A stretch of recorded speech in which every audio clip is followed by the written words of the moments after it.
청와대 김광진 청년비서관 전화 연결하도록 하겠습니다. 이 청년비서관이라는 자리가 역대 정부에는 없었어요. 이 문재인 정부에서 처음 생긴 건데요. 그만큼 청년에 대한 관심은 크다고 할 수 있지만 또 20, 30대 젊은 층에서 현 정권을 바라보는 시각은 좀 냉랭한 것 같고요. 직접 좀 전화 연결해서 얘기 듣도록 하겠습니다. 김광진 비서관님 나와 계시죠? 예, 안녕하세요. 김광진입니다. 네, 반갑습니다. 어제 이제 문재인 대통령 신년 기자회견이 있었잖아요. 예. 예, 앞선 뉴스 브리핑에서도 얘기를 나눴습니다만 이렇게 온오프로 진행을 했어요. 어떻게 좀 보시면서 어떤 좀 소회가 들던가요? 말씀하신 것처럼 온오프로 하는 대통령의 기자회견이라고 하는 방식도 이제 처음으로 봤습니다만 아마 이런 모습들이 코로나 이후에 다양하게 비춰지지 않을까라고 하는 생각도 좀 갖게 됐고요. 예. 사실 말씀하시는 중에 이제 주택에 대한 이야기를 하시면서 작년에 인구 감소가 했음에도 61만 세대가 증가해서 우리가 예측하지 못했던 공급의 물량이 초과됐다. 이제 이런 얘기를 드셨는데 실은 뭐 주거 정책 자체에 대한 어떤 것보다도 말씀하셨던 그 문제, 그러니까 그동안 우리가 통계로 잡아왔고 예측했었던 것과는 다르게 새로운 시대의 변화가 있다. 그리고 새로운 세대의 사람들이 원하는 주거의 트렌드, 생활의 트렌드, 뭐 이 삶의 방식들이 바뀌어나가고 있다라고 하는 것들을 정부 정책 안에서 더 많이 빠르게 녹여야겠다라고 하는 생각들을 했습니다. 네. 그럼 어제 문재인 대통령의 그 답변은 뭔가 이제 청년 세대들을 좀 상당히 좀 이해하기 시작했다 이렇게 볼 수 있을까요? 뭐 사실 그 전부터도 저희가 정책적으로는 준비를 해 나가고 있는 상태였습니다만, 네. 더 많이 고민해야 되고, 또 사실 정부가 예측하고 고민하는 속도보다 국민들의 삶 자체가 바뀌는 이 생활 패턴이 더 빠르게 변하고 있기 때문에 정부가 조금 더 즉각적으로 움직여야겠다 이렇게 생각합니다. 네. 새해 들어서 여론조사 결과 여론의 그 트렌드를 보면 좀 이 국정 지지율이 좀 하락세잖아요. 예. 예, 뭐 반전했다. 이런 조사 결과도 나오고 있긴 합니다만 특히 좀 2030 세대 좀 젊은 세대에서의 지지율이 좀 낮아 보이던데 그 원인은 어떻게 보세요? 뭐 정확하게 문재인 정부에 대한 어떤 비판의 그 효과라기보다는 네. 지금 세대의 그 젊은 세대들의 삶이 별로 행복하지 않고 어려움에 처해 있는 여러 가지 상황들을 반증하고 있는 것이 아닌가라고 생각합니다. 네. 사실 각박한 여러 상황, 그러니까 소위 3코 세대라고 하는 말이 나온 지가 벌써 10년이 넘었거든요. 예. 그 이후에 여러 삶들에 대해서 정부가 나름대로 고민하고 있습니다만 모든 문제들이 해결되지 않고 있는 상태이기 때문에 공동체의 어떤 고민보다는 각자의 삶들에 대해서 지금 더 빨리빨리 케어해줘야 되는 그런 상태이지 않을까라는 생각을 갖고 있습니다. 그러니까 어떤 뭐 정치권에 대한 이런 분노라기보다는 이 삶 자체가 굉장히 좀 팍팍하고 어렵다 이렇게 이제 보시는 거네요. 예, 뭐 여러 가지 요인들이 포함되어 있고 실은 제가 청년비서관 전에 정무비서관 역할을 했기 때문에 예. 뭐 그 여론조사에 대한 지표에 대해서 여러 가지 설명을 드릴 수는 있습니다만 그게 중요한 문제는 아닌 것 같고요. 네. 다만 정부의 입장에서는 여러 분들이 뭐 청년 세대뿐만 아니라 다양한 지금 곳에서 목소리들이 나오고 있는데 국가가 이렇게 더 열심히 뛰어줬으면 좋겠다라고 하는 채찍이라고 생각하고 있고 또 단순하게 지표 하나 두 개에 일일비하지 않으면서 정부가 해야 될 역할들 꾸준하게 잘 해나가도록 하겠습니다. 네. 특히 이제 젊은이들이 이 불공정 이슈에 굉장히 민감한 것 같더라고요. 비서관님도 예. 그렇게 보시죠? 청년 세대가 말하는 이 공정의 이슈라고 하는 것은 일종의 시대 정신이 된 것 같습니다. 네.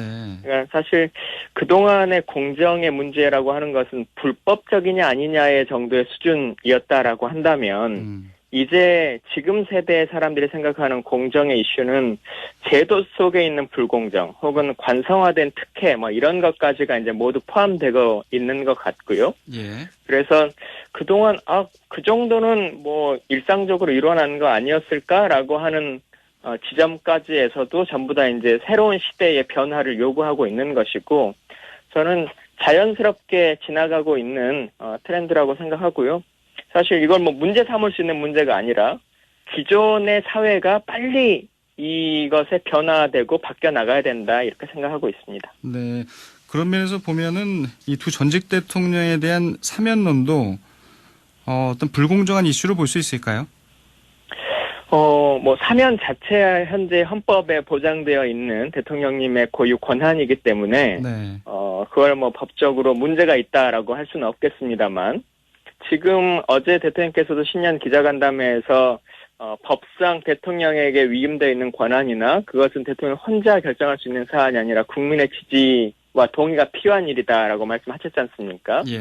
근데 국민들은 법 앞에 모든 사람이 평등해야 된다. 누군가가 권력을 가졌거나 아니면 경제적으로 부유하기 때문에 그 특혜를 입어서는 안 된다라고 하는 인식들로서는 점점 전환돼 가고 있는 것이 아닐까. 그래서 예전에 소위 휠체어 재판 뭐 이제 이런 것들에 대해서도 국민들이 납득하지 않는 시대로 변화됐다 이렇게 생각합니다. 네. 이건 비단 뭐 청년 세대만의 고민이 아니라 대한민국 전체의 수준이 그렇게 바뀌어 나가고 있는 것이 아닌가 싶습니다. 최근에 이제 이 주식시장이 상당히 이제 화랑세인데 이제 거기에 이 젊은 층들도 많이 가세해 있다 이런 이제 분석이 있잖아요. 예. 이런 부분은 조금 안타깝기도 하고요. 뭐 여러 가지 생각들이 듭니다만 사실 이런 그 유의 분석이 과연 청년 세대를 제대로 분석하고 있는 건가라는 의구심도 청년 비서관에서 들긴 합니다. 네. 왜냐하면 전체 인구 중에서 소위 2030 세대가 차지하는 비율이 인구 비율로 30%가 넘습니다. 네. 그리고 경제활동 인구로 보자면 거의 40% 가까운 숫자가 되는 것인데요. 자연스럽게 이 주식 투자라고 하는 것을 할 수 있는 세대인 것이고 또 주식시장이라고 하는 것이 뭐 특별히 나쁜 투자처는 아니지 않습니까? 그래서 그렇죠. 일반적으로 뭐 40대 이상의 성인 그 어른들이 하는 그 주식 투자는 건전한 투자이고 2030 세대가 주식 투자를 하면 이게 영끌이다, 비투다 이렇게 말할 수는 없을 거라고 생각하고요. 이분들도 정상적으로 경제활동 인구로서 어떤 역할을 하고 있다라고 하는 부분을 시청자분들도 다시 한번 고민해 주시면 좋겠고 다만 저희가 좀 걱정되는 것은 사실 대한민국 사회가 이 청년 세대나 혹은 청소년 세대부터 금융교육 등을 정상적으로 이제 잘 해주지 않고 있는 사실이기 때문에 네. 이런 기회 박탈들이 조금 있을 수는 있다. 그리고 그러다 보니 요즘 뭐 흔히 말해서 그 상대적인 박탈을 많이 느끼는 분들이 좀 생기시는 것 같아요. 네. 나는 꾸준하게 노동을 통해서 일을 벌고 있고 뭐 투자를 하기 위한 시드머니를 갖지 못한 상황이기 때문에 투자를 하지 못해서 소외되고 있는 이런 상황들에 대해서는 또 저희가 고민할 수 있는 지점이 있으면 정책적으로 좀 대안을 마련해야겠다 이런 생각들도 가지고는 있습니다. 네. 얼마 전에 이제 청년 정책 기본 계획을 발표하셨더라고요. 예. 이 얘기를 좀 듣고 싶은데 이 계획의 좀 핵심은 좀 어떤 건가요? 사실 청년 정책이라고 하는 말은 오래전부터 들어보셨을 것 같고, 네. 뭐 각 부처들이 뭐 청년 고용에 대한 이야기, 주거에 대한 이야기, 주택에 대한 이야기 여러 가지 냈었는데, 법에서 청년이라고 하는 것을 정의한 건 작년이 처음이었습니다. 예, 2020년 3월 달에 청년 기본법이 통과되고 8월 5일부터 청년 기본법이 발효되면서 네. 법상 청년이라고 하는 존재가 이제 인정된 것이고요. 그래서 문재인 정부에서도 9월 1일자로 청년 비서관실이 신설되기도 했습니다. 경제개발 5개년 계획이란 말은 들어보셨을 텐데요.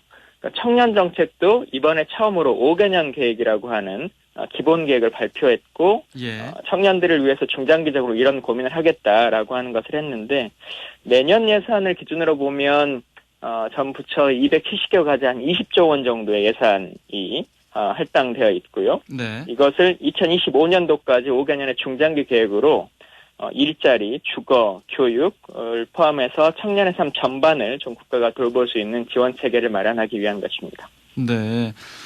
아무래도 좀 그래도 이제 귀에 와 닿는 게 이제 일자리, 그 주거 문제일 텐데 예. 요즘 뭐 이제 부동산 문제가 워낙 뭐 쟁점이다 보니까 이 청년 주거 복지 정책 좀 어떻게 좀 가야 된다고 보시나요? 일단 저희 발표를 통해서는 2025년도까지 청년주택 24만 3천 호, 그리고 기숙사 3만 호 등을 포함해서 청년들을 위한 주거를 직접 공급하는 것들도 있고요. 네. 전월세를 부담을 좀 완화시키기 위해서 경제적 지원을 하는 부분들도 있습니다.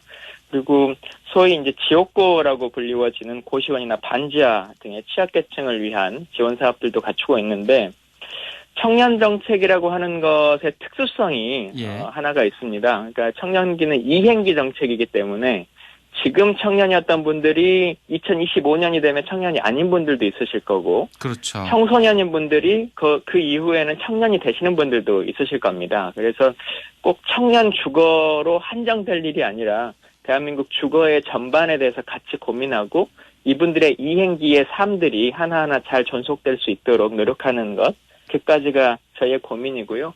대통령께서도 말씀 어제 하셨습니다만 1인 가구가 급속도로 이제 증가하는 과정 안에서 다수의 청년들이 1인 가구의 삶을 이제 살고 계시기 때문에 그것에 대해서 새로운 비전 제시와 정책 개발을 하는 것도 저희의 고민입니다. 네. 특히 이제 이 2030, 이 청년들을 대상으로 한 정책이기 때문에 이 논의 과정에 이 청년들의 참여를 좀 늘리는 부분도 중요하지 않을까 싶은데요. 예. 이번에 청년정책을 발표한 청년정책 추진위원회라고 하는 곳에도 총리님을 비롯해서 장관 20분 그리고 민간위원분들이 20분이 계신데 네. 그 민간위원분들 중에서 12분이 법상 그 청년 세대의 나이를 대표하고 계시는 당사자들이 역할을 해주셨고요. 예. 저희가 이런 정책을 펴기 위해서도 전국에 있는 다양한 분들을 만나고 이야기를 듣고 현장의 목소리를 담으려고 최대한 노력을 하고 있는 상태입니다. 알겠습니다. 근데 청년이 정확히 이 몇 살부터 몇 살까지가 되는 건가요? 사실 그 논쟁이 참 오래 끌어왔고 여러 규정에 따라서도 달리 지금 불리고 있습니다만 청년 기본법에 따라서 법상의 나이는 19세부터 34세까지입니다. 네. 다만 다른 법률, 예를 들면 청년 고용 촉진에 관한 법률은 그보다 나이를 조금 더 상향해서 하고 있고요. 각각의 지자체 같은 경우는 39세 정도까지로 인정하고 있기 때문에 다른 법과 조례에서 인정하는 나이는 인정할 수 있다라고 하는 것으로 기준화되어 있습니다. 네. 그러면 20대, 30대까지를 청년으로 보면 되겠네요. 그 범주로 보시는 게 일반적이신 것 같고요. 예. 다만 국가나 법이 나이를 지정하는 것은 보호의 대상을 명확하게 하기 위한 것이기 때문에 중앙정부에서는 기본적으로 34세까지를 지원의 대상으로 이렇게 보고 있습니다. 네. 또 청와대에 계시기 때문에 선거와 관련된 얘기는 좀 물어보기가 좀 쉽지 않지만 예. 미국 얘기니까 요 한번 물어보겠습니다. 이제 미 대선에서 보니까 이 주요 경합주의 좀 판세를 뒤흔들었던 게 2030 세대였다 이런 분석이 나오더라고요. 물론 미국 얘기입니다만 투표율이 이제 70%를 넘겼고요. 바이든 당선에 상당한 기여를 한 걸로 이렇게 분석이 되는데 비서관님도 이 얘기는 알고 계시죠?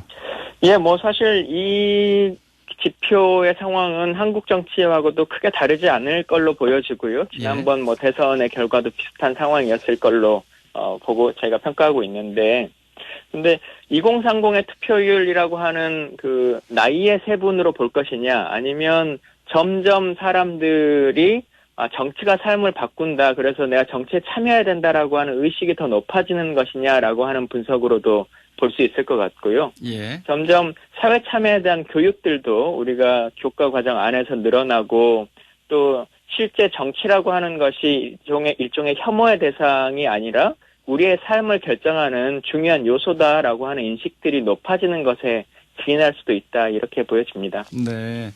청취자 문자 하나 소개해드리면 7502님이요. 김광진 비서관님 이렇게 불교방송에서 만나니까 반갑습니다. 이렇게 얘기해 주시면서 감사합니다. 현 정부에서 공정한 기회가 얼마나 이루어졌다고 생각하는지 묻고 싶습니다. 이렇게 질의해 오셨네요. 예. 사실 그 공정한 기회라고 하는 것을 만들어내기 위해서 저희가 많은 노력을 하고 있는데요. 예. 기회 평등, 과정의 공정, 결과의 정의라고 하는 슬로건이 우리 정부를 상징하는 그런 슬로건이기도 했었습니다. 그래서 그 과정을 만들어 가려고 노력은 하고 있습니다만 다만 안타까운 것은 요즘은 각자의 삶들과 주장들이 다 다양하게 존재하기 때문에 네. 하나의 제도를 만든다고 해서 모든 문제를 해결할 수는 없는, 그리고 예를 들면 고용 문제라고 해도 정규직과 비정규직, 알바 노동자, 해고 노동자, 알겠습니다. 하청 노동자의 삶들이 다 좀 달라서 예. 각각의 삶들을 맞춰내기 위해서 저희가 노력하고 있다, 이 말씀 드리겠습니다. 네. 앞으로도 청년들에게 많은 위로와 격려 보내주시고요. 예, 오늘 인터뷰 재밌었습니다. 고맙습니다. 예, 감사합니다. 김광진 청년비서관이었습니다.